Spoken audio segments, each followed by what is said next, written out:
Hi, my name is Michael, and I'm doing SPC 610 for summer 2024. And this is a tutorial on multiple stimulus without replacement. So, the purpose of this tutorial is to teach you guys about this, and I gotta tell you that it's a preference assessment. It's very important when you're doing ABA to know what your client likes and what potential reinforcers there are because it makes your job 10 times easier. So it's a systematic way to learn about stimuli or activities that someone may like, right? It's a type of hierarchy for preferred stimulus.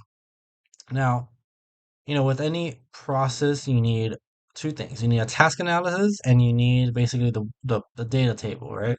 So here I have the task analysis, which you can find a lot better online. And here I have my data tables. You see, I have it split.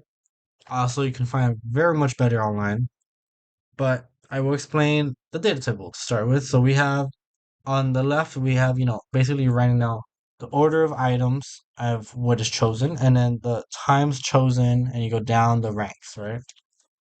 And you also write your list of items, the child's name. As for the task analysis, this is how you do the process, the assessment, which is very important. First, you want to choose a set of items that will be assessed. These items have to be distinct to the client because you don't want something that the client won't like. You want something that the client will for sure like. You want to place the items in a visible manner so that the client can see. Introduce the items.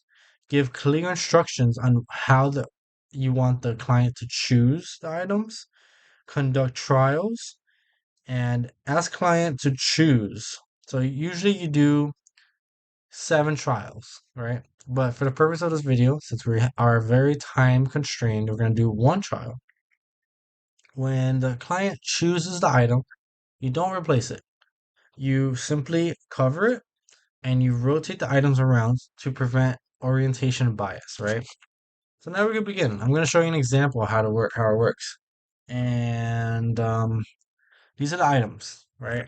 I'm going to put them here. We got a timer, USB, eye drops, marker, fidget spinner, lighter, and oral anesthesia, right?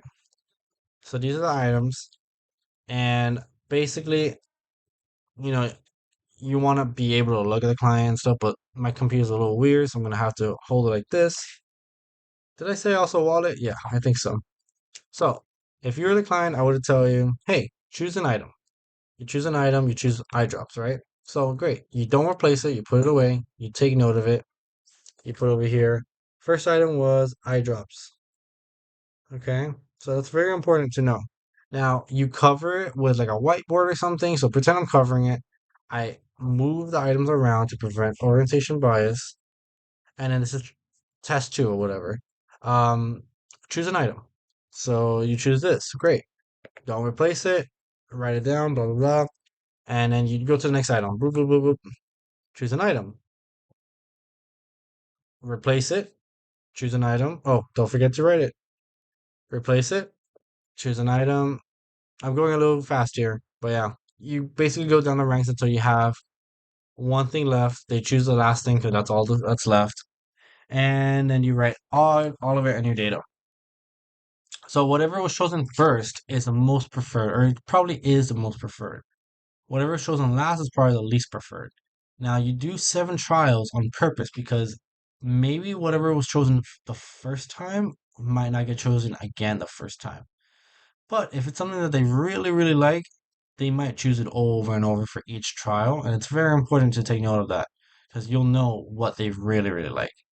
So, yep, this is multiple stimulus without replacement. Thank you very much for listening to my tutorial. Yeah, I hope you guys learned a lot.